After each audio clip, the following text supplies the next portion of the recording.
on this bright day. We gather to be strong.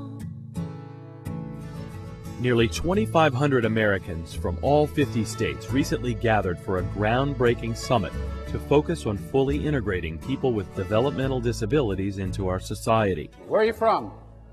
California. Some were Americans with disabilities, some were their family members, and others were people who've committed their lives to helping those with a developmental disability. Where are you from? Where? Connecticut. All right. The summit was the brainchild of 11 national organizations that serve people with disabilities who joined forces to form an alliance, the Alliance for Full Participation. What we want to focus on most is how we improve the quality of lives. And the goal of this summit was to bring together many voices from many walks of life to discuss how to improve the lives of individuals with disabilities. We need to have people with disabilities out front, guiding us. And how to create a world with full participation for all. You almost have to start with the attitude to be able to achieve almost anything. Many voices, one vision.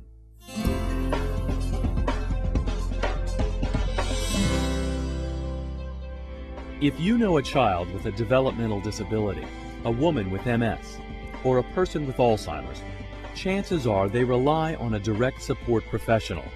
These professionals assist with everything from health care and hygiene to health services, employment, transportation, recreation, and housekeeping.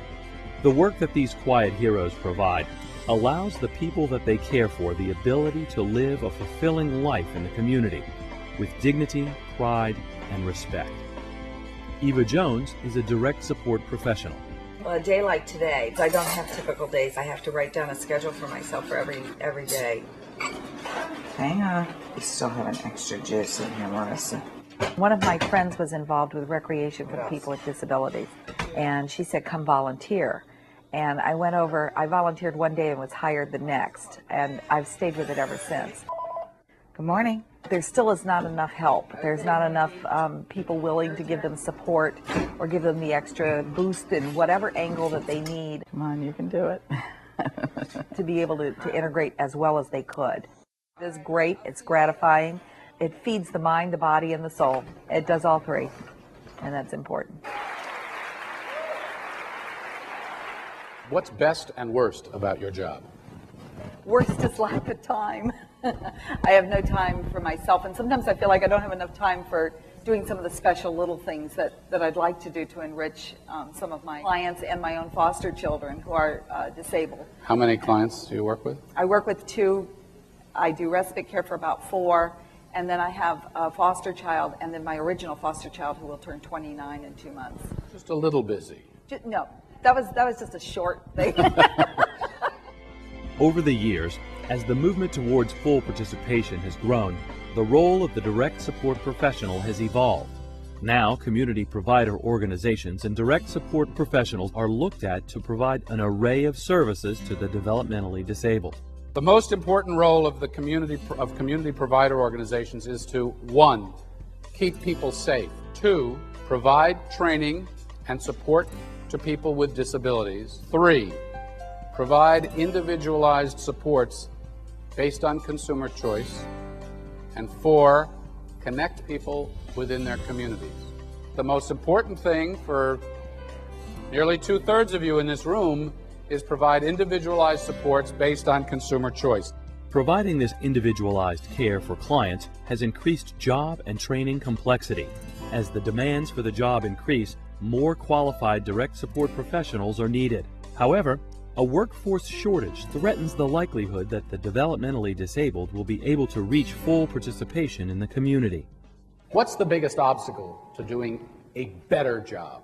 I think it's people resources. I think that I work with a really energetic crew, but we don't have enough, and our frustration is we never get enough done. So you don't have enough staff? Yes. How many staff are in your... We have 20 folks who work with us. 20. For how many For consumers? Up to 70. I think it's the same thing. It's staff and having qualified people who are trained that will be able to work with the individuals we serve. Where would the money come from, and what would the money need to be to change this staffing crisis that you're all talking about?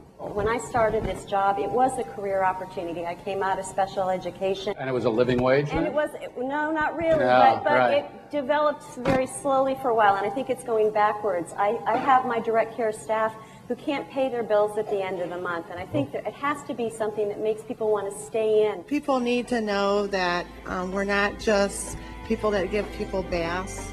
We teach them skills. We need to be recognized as professionals. Part of that recognition is salary. Low wages are the primary reason for the shortage of direct support staff. How's the pay? The pay stinks. Pay stinks. It's because I have to do several people, which I don't mind doing anyway. I really enjoy the work. But if I don't do it and be able to draw from several different agencies, I won't have enough money to meet the bills. How much are you paid? Not even $30,000. Not quite $30,000. Can you buy a house on that money? I cannot. Can you rent an apartment on that money? Yes, but it leaves me with $12 in the bank afterwards. Are you saving? I cannot save. Between student loans, car payments, car insurance, rent, and utilities, it leaves me with very little money left over, and I can't even save. Can you afford to stay in this career? Not if I want to eventually have a family. No, unless I marry very wealthy. Because of the low pay, there is also a high turnover rate in the industry. I mean, we have trouble just barely getting our programs run with all the, necessities that we need, and it trickles down to like the staff because we don't get paid enough, and so it's such a high turnover rate. I mean, like, I think the average staff works maybe less than a year at Mosaic, and so it's. So you think your turnover is less than a year? Yeah, for most of the staff, and so it's very common. hard. Is that a common experience? The high turnover rate of direct support professionals has a tremendous impact on the quality of care given the consumers. Personal safety. What do you mean by that? Safety very important. That, like, you don't know what staff they change staff all the time. You don't know what staff you could trust and everything else. That's an issue. That worries me. But yeah. When Tom came down here, he was talking about his personal safety and not knowing who to trust on that staff. When you've got that kind of turnover, how do consumers develop a relationship and trust with the people who are working with them? And I always say that individuals we serve are some of the most resilient people I ever meet because they deal with so much change. If there's change all the time, how do you maintain a relationship? How do you teach someone how to be employable if every year there's a change in staff? And the folks are telling me, I keep having to tell new staff the same thing over and over, and we waste so much time. So why do the few remain in spite of low wages and benefits? Why are you doing this job? I'm doing it for my friends that I work with. I've developed so many very close friendships and have a lot of emotional investments. They do it because they're very caring people, not because they can afford to pay their bills. Direct support professionals are the difference between success and failure in full participation in the community and in an individual's success in life. Without a viable solution to the workforce challenges facing the profession, our society's ability to support those with disabilities in our community will be compromised.